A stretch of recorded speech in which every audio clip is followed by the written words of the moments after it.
ನೀವು ಹಿಂಗೆ ಮಾಡೋದ್ರಿಂದ ದೋಸೆ ಹಿಟ್ಟು ಸ್ವಲ್ಪನೂ ಹುಳಿ ಆಗೋದಿಲ್ಲ ರೀ. ಹಂಗೆ ದೋಸೆ ಹಿಟ್ಟು ಎಷ್ಟು ಚಂದ ಬರ್ತದೆ ಅಂದ್ರೆ ದೋಸೆ ಮಾತ್ರ ಫುಲ್ ಕೆಂಪಾಗಿ ಕಾಣಿಸ್ತಾವೆ. ಅದಕ್ಕೆ ಏನು ಮಾಡಬೇಕು ನೋಡೋಣಂತ್ರಿ ಇವತ್ತು.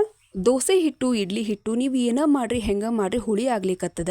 ಇನ್ನು ಬ್ಯಾಸ್ಗೆ ದಿನ ಬಂತು ಅಂತಂದ್ರಂತೂ ಮುಗ್ದ ಹೋತು, ಬಿಸಿಲಿಗೆ ಇನ್ನೂ ಫುಲ್ ಹಿಟ್ಟೆಲ್ಲ ಉಬ್ಬಿ ಬಂದು ಫುಲ್ಲು ಹುಳಿ ಆಗಿಬಿಟ್ಟಿರ್ತದೆ. ಇದಕ್ಕೆ ಏನಪ್ಪ ನಾವು ಏನು ಮಾಡಬೇಕು, ನಾ ಸ್ವಲ್ಪ ಟಿಪ್ಸನ್ನು ಹೇಳ್ತೀನಿ. ಬಟ್ ಇದರಿಂದ ಮಾತ್ರ ಸೂಪರ್ ಆಗಿರೋಂಥ ಟಿಪ್ಸ್ ಅಂತ ಹೇಳಿ ನೀವೇ ಹೇಳ್ತೀರಿ. ಇದನ್ನು ಯೂಸ್ ಮಾಡಿ ನೋಡಿರಿ, ಪಕ್ಕ ಹಿಟ್ಟಂತೂ ಹುಳಿ ಆಗೋದಿಲ್ಲ. ಮಳೆಗಾಲದೊಳಗೆ ಉಬ್ಬಂಗಿಲ್ಲ ಹಿಟ್ಟು. ಇನ್ನು ಬ್ಯಾಸ್ಗೆ ಬಂತಪ್ಪ ಅಂತಂದ್ರೆ ಫುಲ್ಲು ಉಬ್ಬಿ ಹೊರಗಡೆ ಬಂದಿರ್ತದೆ. ಎಷ್ಟು ಮಾಡಿದ್ರು ಏನೋ ಮಾಡಿದ್ರು ಹುಳಿ ಮಾತ್ರ ಆಗೋ ತಪ್ಪಂಗಿಲ್ಲ. ಅದ್ರ ಇಡ್ಲಿ ಅಥವಾ ದೋಸೆ ಆಗಿರ್ಬೋದು, ಪಡ್ಡು ಆಗಿರ್ಬೋದು, ಹಿಟ್ಟು ಮಾತ್ರ ಫುಲ್ಲು ಹುಳಿ ಆಗ್ಲಿಕ್ಕತ್ತದ. ಅಂಥವ್ರಿಗೆ ಏನಂದ್ರೆ ನೀವು ಹಿಂಗೆ ಮಾಡೋದ್ರಿಂದ ಹಿಟ್ಟು ಯಾವುದೇ ರೀತಿ ಹುಳಿ ಬರೋದಿಲ್ಲ.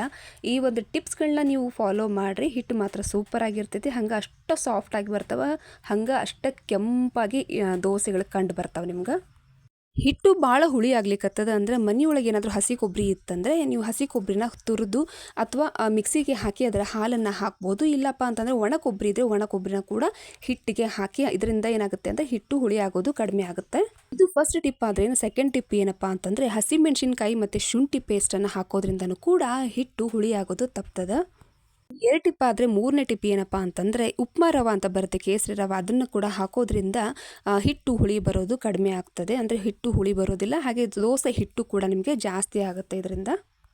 ದೋಸೆ ಫುಲ್ ರೆಡ್ಡಾಗಿ ಕೆಂಪಾಗಿ ಕಾಣಿಸ್ಬೇಕು ಅಂತಂದರೆ ಸ್ವಲ್ಪ ಟಿಪ್ಸನ್ನು ಹೇಳ್ತೀನಿ, ಹಿಂಗೆ ಫಾಲೋ ಮಾಡಿರಿ. ಏನಂದರೆ ಬರೀ ಉಪ್ಪನ್ನು ಹಾಕ್ತಾ ಇರ್ತೀರಿ, ಉಪ್ಪಿನ ಜೊತೆ ಸಕ್ಕರೆಯನ್ನು ಹಾಕೋದ್ರಿಂದ ಫುಲ್ ಗರಿ ಗರಿಯಾಗಿ ಬರುತ್ತೆ, ಹಾಗೆ ಕೆಂಪಾಗಿ ಬರ್ತದೆ ಅನ್ನೋದು ನಿಮ್ಗೆ ಗೊತ್ತಿದ್ದೀನೋ ಗೊತ್ತಿಲ್ಲ.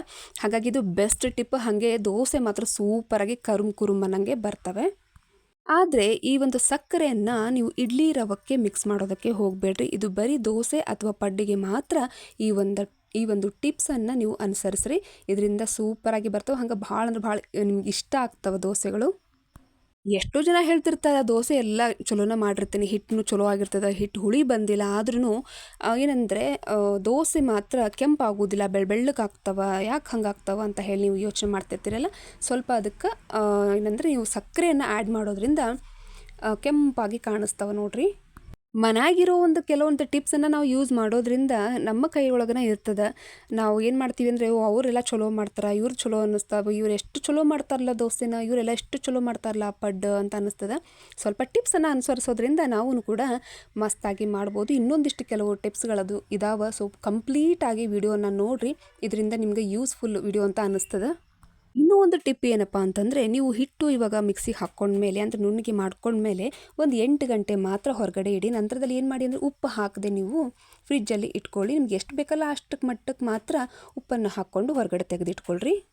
ನೀವೇನು ಮಾಡ್ತೀರಿ ಅಂತಂದ್ರೆ ಎಲ್ಲ ಹಿಟ್ಟಂತೂ ರುಬ್ಬಿಟ್ಟಿದ್ದಾಗ್ಯದ. ಸೊ ಎಲ್ಲ ಉಪ್ಪನ್ನು ಹಾಕಿ ನಾವು ಮಿಕ್ಸ್ ಮಾಡಿ ಇಟ್ಬಿಡ್ರೋಣ, ಆ ರೀತಿ ಮಾಡೋಕ್ಕೆ ಹೋಗಬೇಡ್ರಿ. ನಿಮ್ಗೆ ಎಷ್ಟು ಬೇಕಲ್ಲ ಅಷ್ಟು ಒಂದು ದಿನಕ್ಕೆ ಮಾತ್ರ ತೆಕ್ಕೊಂಡು ಅದಕ್ಕೆ ಉಪ್ಪನ್ನು ಬೆರೆಸಿ ಇಡ್ರಿ, ಇಲ್ಲಾಂದರೆ ಹುಳಿ ಆಗೋ ಚಾನ್ಸಸ್ ಭಾಳ ಇರ್ತದೆ. ಇನ್ನೂ ಒಂದೇನಂತಂದರೆ ನೀವು ಟೆಂಪ್ರೇಚರ್ ಇವಾಗ ಜಾಸ್ತಿ ಹೀಟ್ ಇತ್ತಪ್ಪ ಅಂತಂದರೆ ನಂತರ ನೀವು ಇಡುವಂಥ ಸ್ಥಳ ಕೂಡ ಇಂಪಾರ್ಟೆಂಟ್ ಆಗ್ತದೆ. ಭಾಳ ಹೀಟ್ ಇತ್ತು ಅಂತಂದರೆ ಹುಳಿ ಆಗೋ ಚಾನ್ಸಸ್ ಜಾಸ್ತಿ ಇರ್ತದೆ. ಇಂಥ ಟೈಮ್ಗಳಲ್ಲಿ ಬೇಕಿಂಗ್ ಸೋಡಾ ಅಥವಾ ಮೊಸರನ್ನು ನೀವು ಆ್ಯಡ್ ಮಾಡೋದಕ್ಕೆ ಹೋಗಬೇಡ್ರಿ, ಅದರಿಂದನೂ ಕೂಡ ಬಹಳ ಹುಳಿ ಆಗ್ತದೆ ಹಿಟ್ಟು. ನೋಡಿದ್ರಲ್ಲ, ಮನೆಯಲ್ಲಿರೋ ಐಟಮ್ಸ್ಗಳಿಂದ ಅಂದರೆ ಕ್ಯಾಶುವಲ್ ಆಗಿ ಇಷ್ಟೆಲ್ಲ ಐಟಮ್ಸ್ಗಳು ಮನೇಲಿ ಇದ್ದೇ ಇರುತ್ತೆ. ಇದನ್ನೇ ನೀವು ಯೂಸ್ ಮಾಡಿಕೊಂಡು ಹಿಟ್ಟು ಹುಳಿ ಆಗದೆ ಇರೋ ರೀತಿ ನೋಡ್ಕೊಳ್ಬೋದು. ಇದರಿಂದಾಗಿ ನಿಮಗೆ ಪಡ್ಡು ಅಥವಾ ದೋಸೆ ಬಹಳ ಕೆಂಪಾಗೂ ಕಾಣುತ್ತೆ, ಹಾಗೆ ಹಿಟ್ಟು ಯಾವುದೇ ರೀತಿಯಲ್ಲಿ ಹುಳಿ ಬರೋದಿಲ್ಲ. ಈ ವಿಡಿಯೋ ನಿಮಗೆ ಯೂಸ್ಫುಲ್ ಅಂತ ಅನಿಸಿದ್ರೆ ಸಬ್ಸ್ಕ್ರೈಬ್ ಮಾಡೋದನ್ನು ಮರಿಬೇಡಿ ನನ್ನ ಹೊಸ ಚಾನಲ್ಗೆ. ಮುಂದಿನ ಮತ್ತೆ ಒಂದು ಸೂಪರ್ ವಿಡಿಯೋ ಜೊತೆ ಮೀಟ್ ಆಗ್ತೀನಿ. ಎಲ್ರಿಗೂ ನಮಸ್ಕಾರ.